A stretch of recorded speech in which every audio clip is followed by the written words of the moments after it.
Right, it's Mike from the Mike James Rock Show. We're at Slamdunk 2017. Against me, have just dropped into our desk for a quick little chat. How's it going, man? Very well, thank you. Thanks for having me again. No problem at all. It's been a few years since we last caught up. I think it was Download maybe 3-4 years ago, was it? Yeah. You guys were on fire then.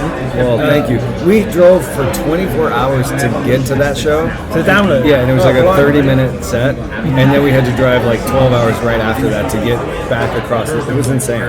So I'm glad it. British audiences seem to really embrace what you do at the moment. Well, yeah, it's there's been some really good press things like that have happened. Laura's been doing lots of stuff with her book and everything, and people have been responding to that, so it's cool.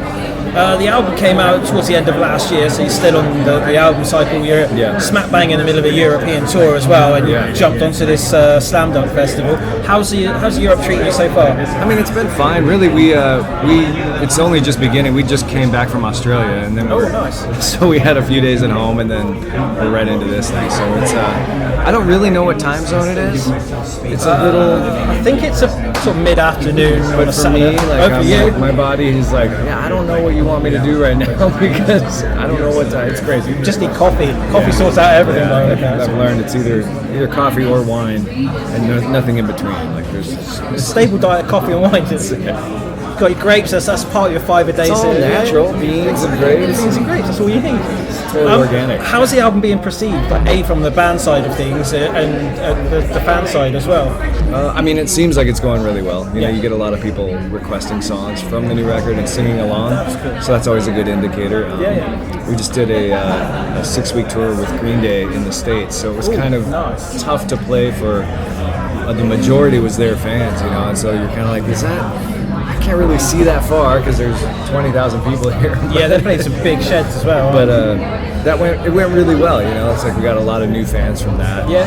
People liking the new songs. So, I mean, without sounding overly confident, it's like, oh, it's great. People love our record.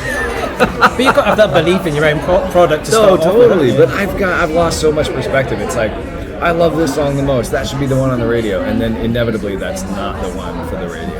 So that's the way though, isn't it? Too close. When you're too close, you can't tell. No, and when you put an album out and you think you've got 3 or 4 singles, and then someone else goes, well, this was the one that's doing all the, it's getting the most airplays on YouTube and things like that. Yeah. Are you finding the way the industry and technology as well has evolved in the last sort of 5 or 6 years has helped your band at all?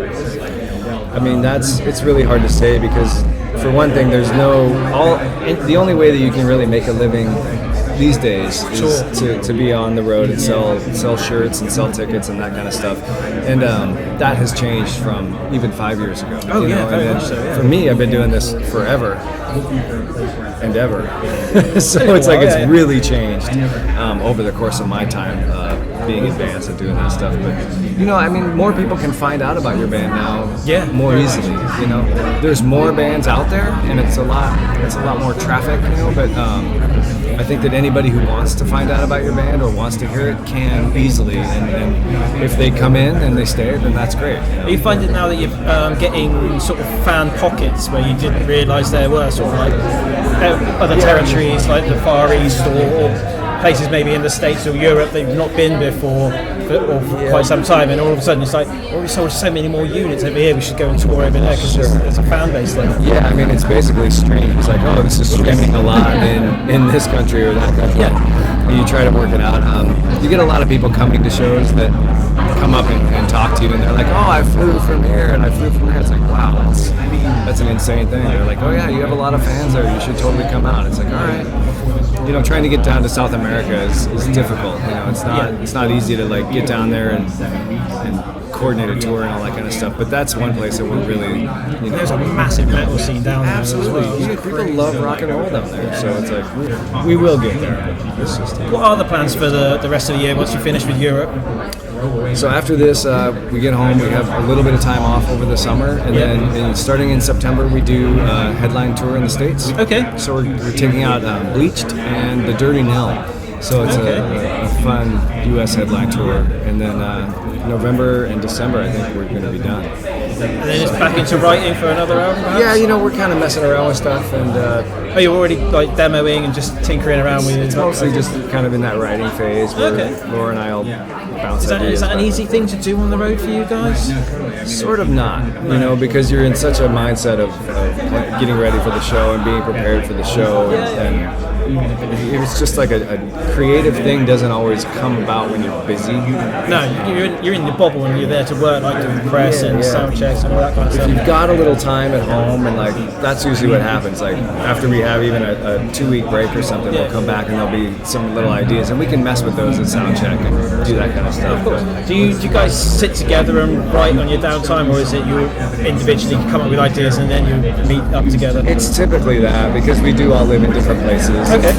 We're all spread out all over the country. So it's, and you know, Laura, all the songs begin with her, and she'll come in with this, and like here's this cool riff, and then here's this vocal melody or whatever she's got, you know, and we'll just kind of mess around with it. And Before you know you've got a track. yeah, I mean that's how the last record was written, you know, throughout touring, and it'll probably happen again that way. It seems like it's an organic way of doing it, using modern technology at the same time. So Yeah. I'm guessing before you would have had to all sit together and write. Now you can drop boxing and Skyping and all that kind of stuff. There is some of that too, you know. It's like, oh, here's this idea, and I'll be like, and I'll just play some drums on it and like send it back. She's like, oh wow, like, I didn't even think about it that way, or you know, like, oh no, I want this to happen. Or, you know, you can get a lot done if you try. But I guess you do need that collective all together as a band unit to be able to really gel it all together, kind of. To make it a thing, it does have to be played as a band a bunch of times, you know, to